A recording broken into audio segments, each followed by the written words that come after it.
नमस्कार मित्रांनो, आज मी तुम्हाला एका वर्किंग वुमनचा डेली रुटीन दाखवणार आहे.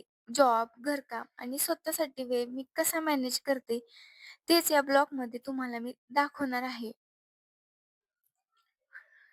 आजच्या बिझी लाईफमध्ये काम आणि पर्सनल लाईफ बॅलन्स करणं खूपच महत्त्वाचं आहे आणि हाच माझा छोटासा प्रयत्न आहे तुम्हाला मोटिवेट करण्याचा. माझा दिवस ना सकाळी लवकरच सुरू होतो. सकाळी उठल्यानंतर अगोदर फ्रेश होऊन ना मी स्वयंपाकाची तयारी करायला सुरुवात करते. अगोदर नाश्ता आणि डब्बा बनवणं हे माझं पहिलंच काम असतं.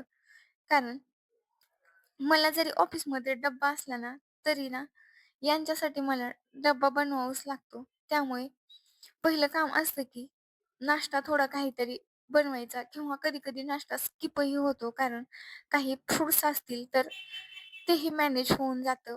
पण डब्बा करावाच लागतो आणि ते झाल्यानंतर सकाळी कामं असे सांगायची काही गरज नाहीये. कारण सगळ्यांना सकाळी भरपूर कामं असतात. कारण सकाळची साफ-सफाई, अंगणातील झाडून काढणे, पुन्हा नंतर देवपूजा करणे, हे एक ना म्हणजे एक टार्गेटच असतं आणि ते टार्गेट ना आनंदाने करणं हेच आपल्यासाठी बरं पडतं. कारण आळस करून कोणाला सांगणार? कारण ते आपल्यालाच करायचं आहे म्हणल्यास आळस करून न काम करता ते आनंदाने केलेलं केव्हाही ठीक. आता हे सगळं आवरल्यानंतर स्वतःलाही रेडी व्हावं लागतं. कारण आपल्याला हे काम करत दिवस तर घालवायचं नाहीये. कारण हे सगळं आपल्याला ना टायमिंगमध्येच मॅनेज करावं लागतं आणि हे सगळं सकाळी आवरून ऑफिससाठी तयार व्हावं लागतं आणि सगळं काम वेळेत पूर्ण करून ऑफिसला निघणं हे एक टार्गेट असतं आपल्यासमोर. त्यामुळे ना जमेल तसं मी कधी बाईकवर तर कधी ना ऑटोनेही निघते. आता दिवसभर तर ना कुठले कामं होतच नाहीयेत. कारण दिवसभर आपण ऑफिसमध्येच असतो. म्हणजे 8:30 ते 5 तर तिथंच जाता. भले 5चं रुटीन असतं, पण ना येण्या-जाण्यात अर्धा तास जरी पकडला, तरी घरी यायला ना 6 तरी इझी होऊन जाता आणि आल्यानंतर ना थोडं दमल्यासारखं होतं. त्यामुळे आल्यास लगेच अ, म्हणजे आराम म्हणजे काम तर करावं वाटत नाही. त्यामुळे ना घरी आल्यानंतर थोडा वेळ आराम करून पुन्हा घरकाम सुरू होतं आणि कधी-कधी ना मी स्वतःसाठी पण वेळ काढते.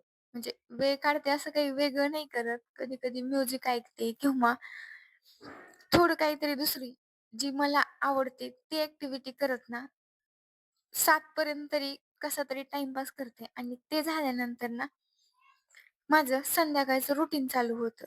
ते म्हणजे जेवण बनवण्याचं किंवा क्लीनिंगचं जे काही अगोदर राहिलेलं आहे, तेच करून घ्यायचं. जेवण बनवल्यानंतर थोडं जेवण करायला टाईम असेल, तर मग सकाळची तयारी, एखादी भाजी असेल तर ती निवडून ठेवायची किंवा बाकीचे बरेच काही कामे असतात, की ते आपल्याला दुसऱ्या दिवशी ना थोडे सोपे जातात करायला. म्हणजे जर जेवण बनवायचं असेल, एखादी मेथीची भाजी असेल किंवा पालेभाज्या असल्या, तर संध्याकाळी नीट करून ठेवल्या ना, तर ते सकाळी आपल्याला करायलाही सोप्या जातात. त्यामुळे ना थोडा टाईम भेटला तर तेही करून घेते आणि हे झाल्यानंतर थोडा वेळ आराम तर केलेलाच असतो. त्यामुळे ना आता जो टाईम आहे, तो आपल्याला जेवण बनवण्याचा असतो. त्यामुळे ना हे सगळं करत-करत रात्रीच्या जेवणाचंही बघायचंच असतं.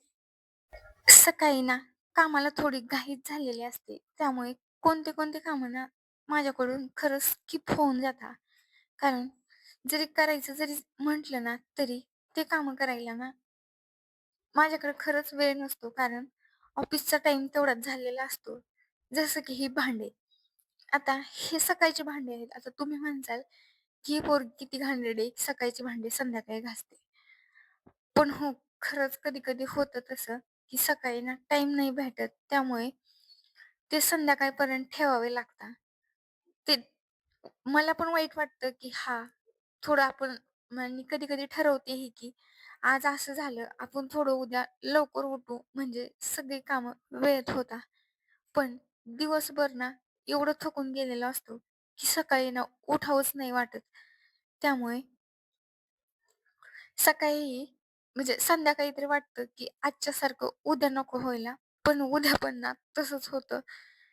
कारण सगळं आवरत-आवरत ना सकाळी थोडं उठायला उशीर झालेला असतो. त्यामुळे सकाळी 100 ची स्पीड पकडून ना कामं करायला घेतलेली असतात आणि त्यातही कुठलेतरी कामं राहतातच. कधी-कधी चहा प्यायलाही भेटतो, तर कधी भेटतही नाही. कारण टाईम थोडा इकडे-तिकडे झाला, तरी आपल्याला चालतं. पण आपल्याला ऑफिसला जायचं असतं. त्यामुळे ना तिथं आपल्याला टायमिंगमध्येच पोहोचायला लागतं. त्यामुळे संध्याकाळी कुठले-कुठले कामं सकाळी राहिलेले ना करून घ्यावे लागतात आणि इकडे ना संध्याकाळचं जेवण बनवत-बनवत हे जे बाकीची ही कामे आहेत ना, ते थोडे करायला सोपे जातात. कारण भात-डाळ लावली किंवा भात लावून म्हणजे तो शिजेपर्यंत आपण बाकीची कामं करू शकतो.